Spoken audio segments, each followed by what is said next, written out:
Hello guys. सो perfumes में ऐसे बहुत सारे टर्म्स होते हैं जो कि बहुत इजीली समझ नहीं आता है, जो इन परफ्यूम फील्ड में नहीं है।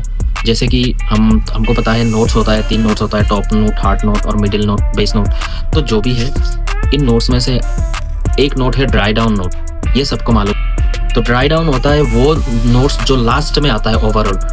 It's the evolution of the fragrance, final stage of evolution of the fragrance. When the top and middle notes fades up, evaporates, then the base note dominates. इसको बोलते हैं ड्राई डाउन नोट। एक perfume का performance, longevity सब dry down पे depend करता है। Dry down अगर अच्छा है तो जाके ये परफ्यूम 10 on 10 होता है।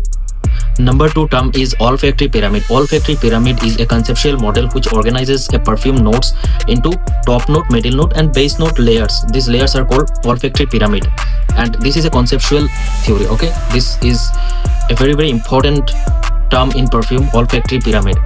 This is to see how a fragrance evolves during the application or after applied any perfume. The way a fragrance evolves, it is called olfactory pyramid. Number 3 term is accords. Accords when we mix 2 or more than 2 notes together to create a fragrance impression. तो हम जब 2 से 3 हम fragrance notes mix करते हैं, जो impression आता है उसको हम बोलते हैं accords. Accords is the building block of the complex fragrances. Number 4 term is absolute. Absolute is highly concentrated aroma. It's extract from the natural plants. जैसे रोज हो गया, जैस्मिन हो गया, नेचुरली जो ऑयल या कुछ एक्सट्रैक्ट करते हैं उसको एरोमा बोलते हैं, which is very pure and very prominent notes in the perfumes. इसके बाद एक टर्म आता है aroma chemical, which is a aroma chemical is a molecule जो फ्रेगनेंस को क्लोन या इमिटेट करने के लिए बनाते हैं। जैसे बहुत सारे नेचुरल फ्रेगनेंस होते हैं, एम्बर या मस्क, लैक ऑफ अवेलेबिलिटी की वजह से सेम एरोमा केमिकल से लैब में वो केमिकल यूज करके सेम स्मेल, अंबर जैसे स्मेल बनाते हैं, मस्क जैसे स्मेल बनाता है। हालांकि वो ओरिजिनल नहीं है, मॉलिक्यूल से बनता है, केमिकल से बनाते हैं। तो कभी कभी लैक ऑफ अवेलेबिलिटी की वजह से या कभी कभी कुछ इंग्रेडिएंट्स बहुत ही ज्यादा हाई एक्सपेंसिव होता है जो कस्टमर अफोर्ड नहीं कर सकते, जिसकी वजह से केमिकल से बनाते हैं सेम वैसा फ्रेगनेंस ही, smell same but a different ingredient. के बाद एक बहुत ही इंटरेस्टिंग टर्म आता है fixative. I don't know how it pronounce it, like fixative, you can search on Google.